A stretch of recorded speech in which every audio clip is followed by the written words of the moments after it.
Hello and welcome to day 18, I think, of my alternative spring tour. I'm going to do a reading for you today, which will bring to a close a little run of a few days where I focused on things like sexuality, age, discrimination. And it also links rather nicely into the predominant theme for the forthcoming week, which is one of health. Because it is M.E.Awareness week, which is something very close to my heart. But for today, I am going to do a reading from the section of the book called A Handful of Passions. And curiously, this passion is called Prejudice. Initially, I was going to include a whole section on prejudices, but I quickly recognised that what I have to say about prejudice is indeed a passion. And rather than start from scratch and overcomplicate things, I would return to the notes I wrote to support the writing of Don't Judge Me No More, a song on my first album. After all, I'd probably said all that I wanted to say then, so rather than rewrite the script, I would simply embellish that, dip my toe into a few more thoughts, and flirt with a few little quotations and references to the subject that I've picked up along the way and grown fond of. It's an interesting age to be, I think, said Emma Thompson, reflecting on turning 60 in 2019. I'm always disappointed that women don't celebrate being 60 more than they do, answered Mary Beard. I was struck by this conversation on Front Row Late in October 2018. Why is it that women who are 60 don't celebrate their age? I would suggest that the answer is because the emphasis in society is very much on youth and fostering the young. This means that older people generally are directly and indirectly discriminated against and shy away from celebrating it. Setting out on a new vocation or career at a later stage in life brings you up against a variety of obstacles, often not obvious. The benefits that age and experience can bring are boundless, and yet it can be very hard to find work or opportunity regardless of talent. Beauty of Youth, a song on my second album that accompanies this book, and that I focused on yesterday, was written with that in mind. Youth is not a time of life, but a state of mind. Something I would like to take credit for, but that alas I can't, although I firmly believe it.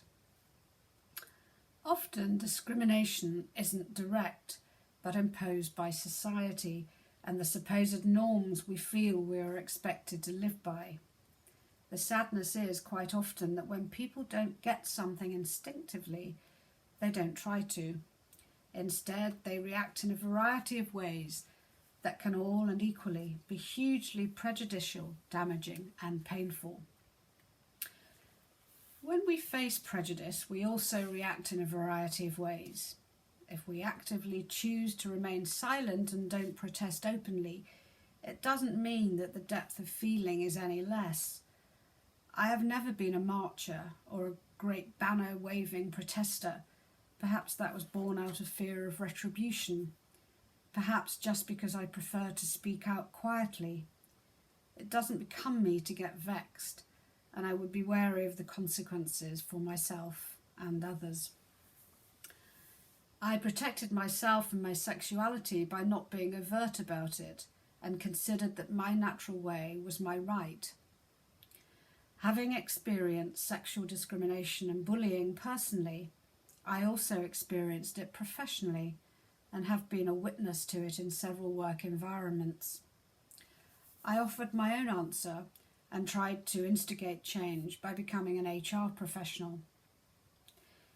If people don't understand the way someone else is or lives their life, then they should at the very least manage that in an intelligent, civilized, and respectful way. This is the very least we should all be able to expect from each other. Don't Judge Me No More was triggered by two instances where I was spoken to with a lack of respect and consideration. This was when I was in the depths of my M.E. Being dismissed and misunderstood is a common and overpowering fear for those with M.E. You work hard on such fears to try to dispel them, and then if they become a reality, and very openly so, all of that effort and those hopes are dashed. The degree of ignorance and hurt inflicted is immense. The implication is that either those people don't care enough about you full stop, or have not cared enough to take the time to really grasp what your illness is about. Therefore, not only are you spoken to in an extraordinarily dismissive fashion, but people you had hoped may be on your side reveal themselves as being the opposite. Venting their own anger or pain about something and finding you an accessible punch bag, perhaps?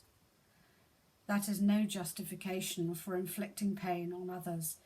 It got me to exploring all the things that people do make judgments about and how. In today's world, of course, we have to contend with online prejudice too, which can be fierce and cruel.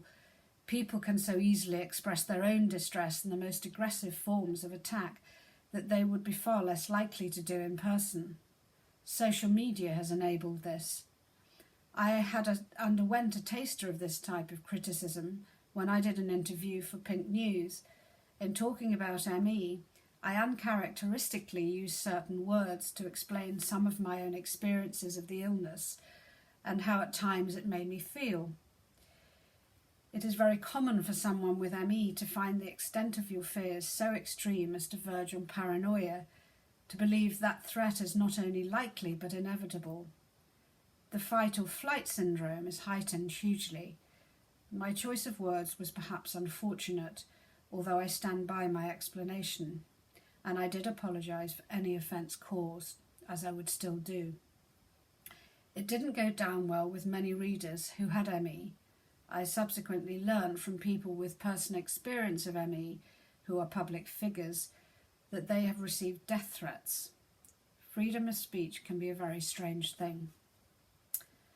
The song Don't Judge Me No More was written from a personal point of view, but is hopefully seen as a message on behalf of all people who at times in their lives, and for whatever reason, have been unfairly judged. It is a plea for people to be less judgmental, more thoughtful, and a little more generous towards each other, something we could all do with being. Thank you.